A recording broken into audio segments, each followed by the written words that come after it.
সমবাহু ত্রিভুজের পরিসীমা 12 সেন্টিমিটার দেওয়া আছে। 12 সেন্টিমিটার দেওয়া আছে। ত্রিভুজটি আঁকো। দেওয়া আছে, ত্রিভুজটি আঁকো।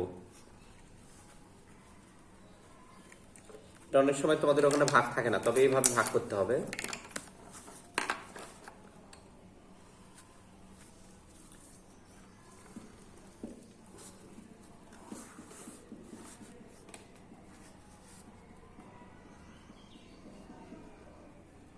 আমরা স্কেলের সাথে 12 সেন্টিমিটার রেখে নেই।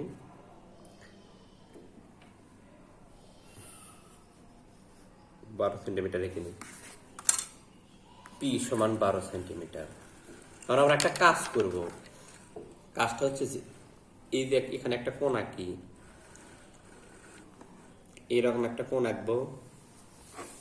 ওই মাপে বিপরীত, এই মাপে এখানে একটা কোণ আঁকবো। এ পাশে একটা কোণ আঁকলাম। এখন এই মুখের মাপে এখানে কেটে নেই। এখন উপরের বাহুটা আমরা যোগ করে দেই। এইটুকু, এটাকে আমরা যোগ করে দেই। যোগ করে এইটুকুর মধ্যবিন্দু বের করি। এই যে রেখা আঁকলাম এর মধ্যবিন্দু মোটামুটি অর্ধেকের বেশি ব্যাসার্ধ নিয়ে। কোনটুকু ব্যাসার্ধ নিয়ে? অর্ধেকের বেশি ব্যাসার্ধ নিয়ে উভয় পাশে দুটি বৃত্ত চাপ আঁকি। আঁকলাম। আঁকার পরে যে বিন্দুতে ছেদ করলো ওখানে আমরা একটা ফোঁটা দিলাম। দেওয়ার পরে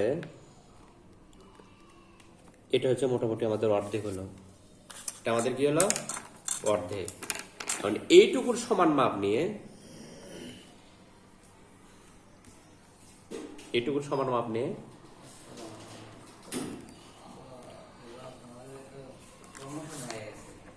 এইটুকুর সমান মাপ নিয়ে আমরা দুটো ব্যাসার্ধ আঁকি।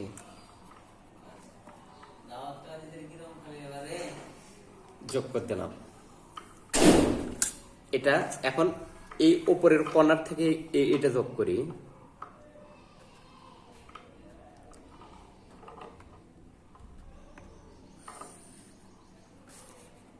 এবং এখান থেকে এটা যোগ করি।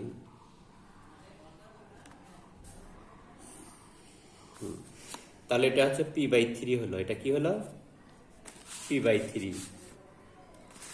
এখন যেগুলো রেখা নেব, যেগুলো রেখা বি নিব, যেগুলো রেখা কি নেব আমরা? বি। এই বি থেকে p/3 সমান ব্যাসার্ধ নিয়ে, কার সমান ব্যাসার্ধ নিয়ে?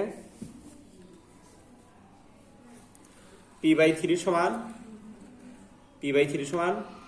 ব্যাসার্ধ নিয়ে এইভাবে কাটবো।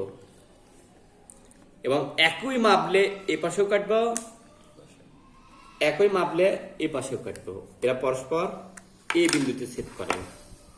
কোন বিন্দুতে ছেদ করলো? এ বিন্দুতে। এখন সবগুলো বিন্দু আমরা যোগ করি।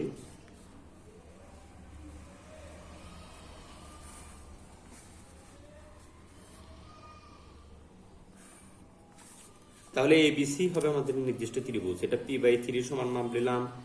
এটাও p/3, এটাও p/3।